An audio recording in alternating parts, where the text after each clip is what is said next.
I make the climate on Earth, says the sun. All climate changes are produced by me and what affects me. No other cause affects the climate on Earth.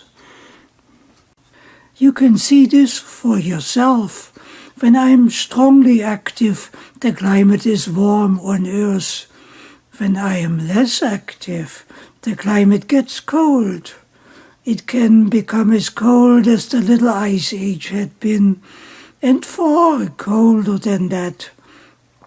However, the climate on Earth is not directly affected by me, but by what happens in the supply line for me.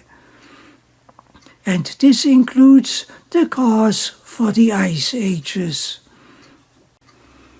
Ironically, none of this is apparent in the form of temperature fluctuations on my surface, not yet anyway, where all the actions take place.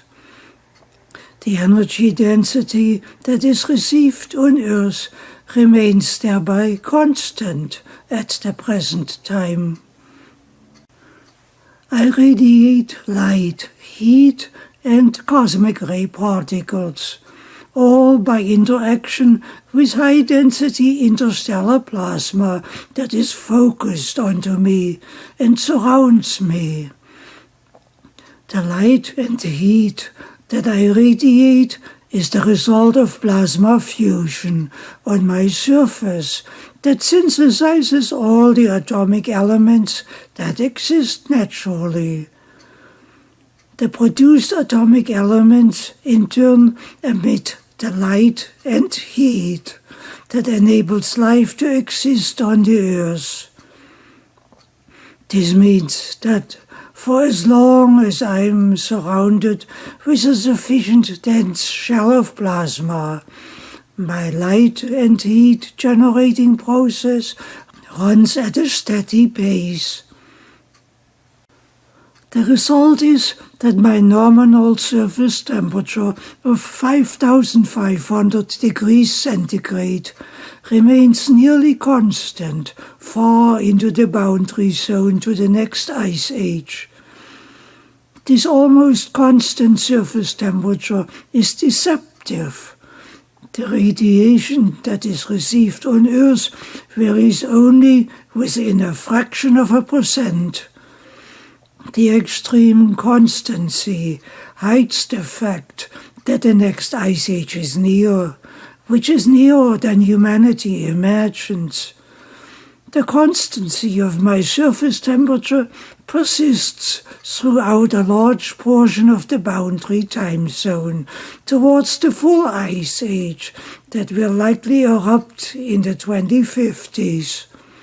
However, you need to act now to get ready for it, because what you need to build is big. So don't be fooled by my constant surface temperature. Now the situation is quite different with the flow of cosmic ray particles, which I also emit. Their rate of flow is increasing sharply throughout the boundary zone. The effects of this increase affect the climate on Earth, and does this in a big way. As the supply line gets weaker, the plasma shell that surrounds me gets weaker too, and I get weaker with it. This means that when the plasma shell gets less dense, more cosmic ray particles are able to penetrate the now weaker barrier. The resulting increase in cosmic ray particles affects cloudiness on Earth massively. This is so because cosmic ray particles have an ionizing effect in the atmosphere that enhances cloud nucleation.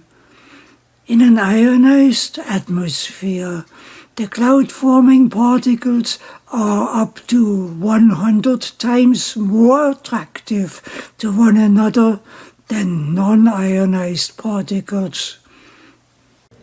Increased cloudiness, of course, makes the climate colder, as more sunlight is reflected back into space. Increased cloud nucleation also diminishes the greenhouse effect that moderates the climate on Earth, because the greenhouse effect is largely caused by water vapor. When increased cloud nucleation occurs, it turns more water vapor into droplets, whereby the climate becomes drier and the greenhouse moderation weaker. These are some of the tangible effects. They are effects that you can see. They are effects of me, your sun, becoming weaker by the now ongoing plasma starvation in the supply line. The cosmic ray increase in the increasing starvation in the supply system is presently the number one driving factor for the changing climate on Earth, and the number one indicator that an ice age looms in the near future, because these effects will increase year after year. However, all of this is still a part of the first phase in the boundary zone to the next ice age. An entirely new set of dynamics come into play when the second phase begins. It begins when the solar wind stops flowing. The solar wind pressure is presently diminishing at the phenomenal rate of 30% per decade. This weakening of the solar wind was detected by the Ulysses spacecraft that flew in a polar orbit around me for 16 years and had measured my emissions. The solar wind measurement is significant as an indicator of where things stand, because for as long as the solar wind flows, my surface temperature will remain steady. So don't get fooled by this constancy. Look at the solar wind instead. The solar wind results when the plasma pressure onto my surface exceeds my requirements. In this case, the excess plasma is released at the weakest point of my fusion cells and becomes the solar wind. This is what makes it significant. It is evidence that the supply line is still sufficient, but is diminishing.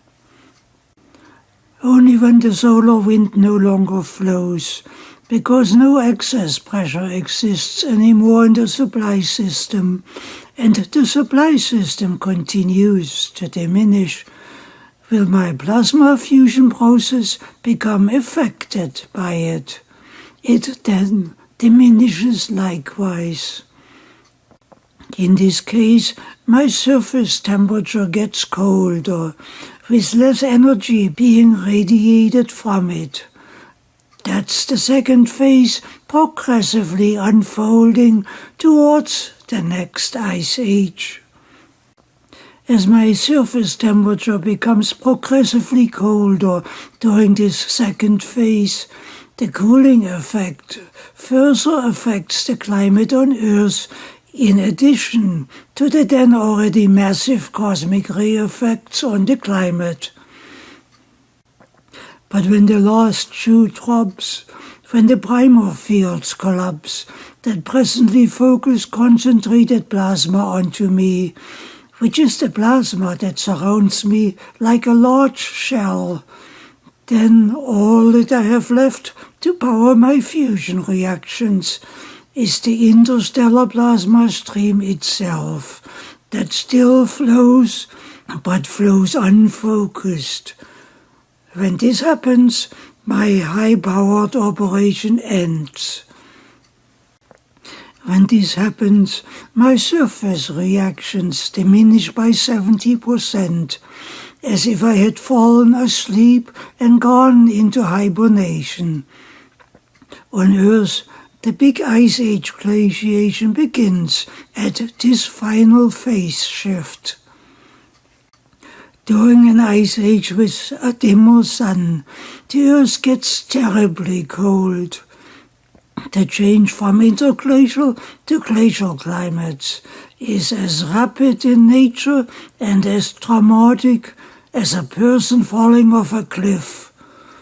This means that humanity better has a soft landing prepared for itself by then. You can figure out yourself what this means for you when my radiated energy is reduced by 70% from what it is today. You can see the effect by looking at the ice core measurements. The glaciation phase cooling becomes up to 40 times more severe than the cooling that had caused the little ice age in the 1600s. Can you live with that?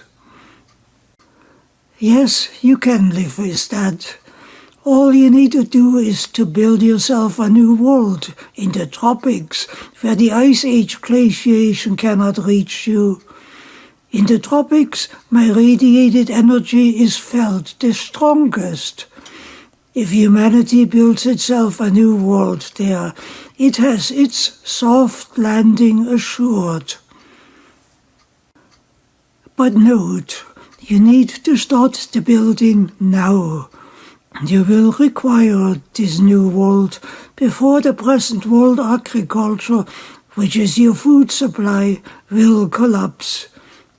This may happen already before the end of phase 1. You need to have this new platform for agriculture operational by then. And you need to make it powerful enough to serve you subsequently as a platform for your soft landing into the coming ice age. You should also realize that the Earth gets colder in the coming ice age environment, where less water vapor is emitted by the colder oceans. As the result of it, there will be 80% less rain happening. You can see the evidence for this too by looking at the ice core measurements. But can you live with that likewise? Of course you can live with that too, by simply utilizing the outflow of the Amazon River that will still be a big river even at 20% of the present flow rate. In this case, all you need to do is to distribute the outflowing water worldwide. I think you can do this, and you will do it. And more than that, I see the coming ice age as a gift to you by the universe.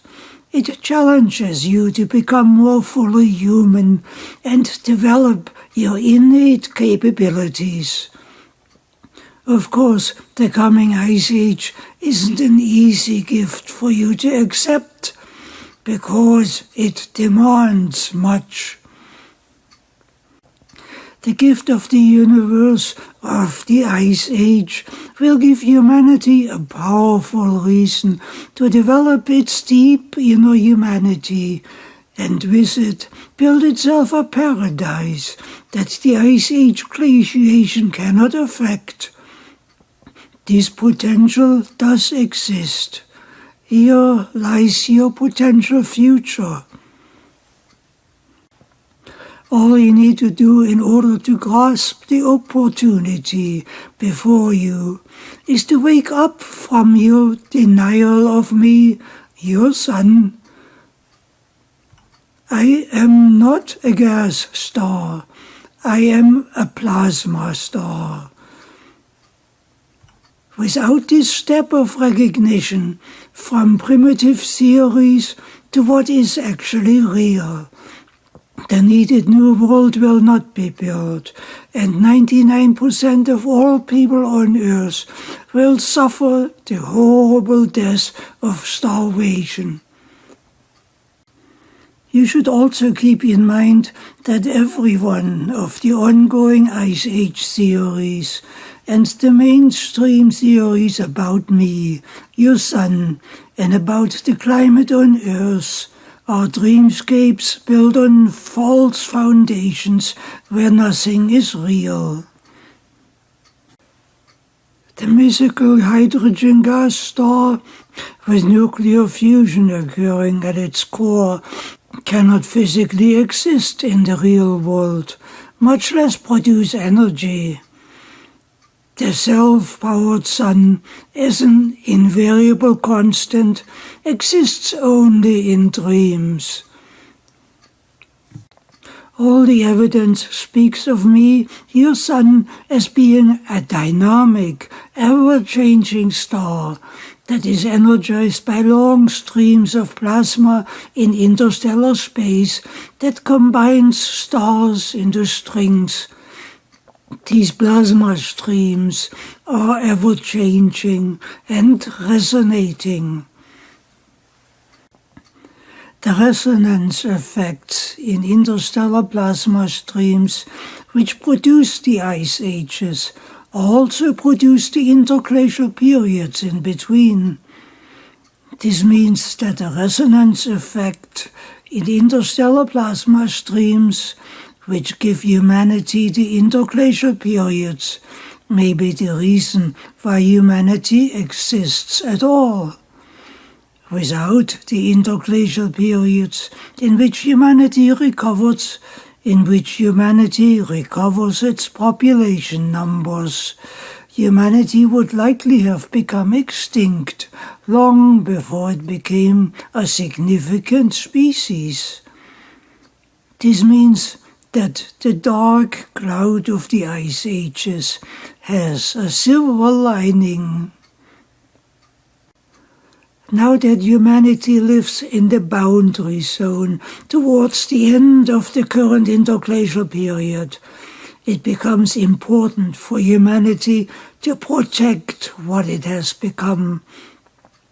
And to give this a boost, it becomes necessary to become conscious that the boundary zone is a dead-end zone with the termination of the current interglacial climate already in sight. For example, the big historic warming spikes of the last 3,500 years have been diminishing in amplitude and in interval times towards an endpoint in the near future.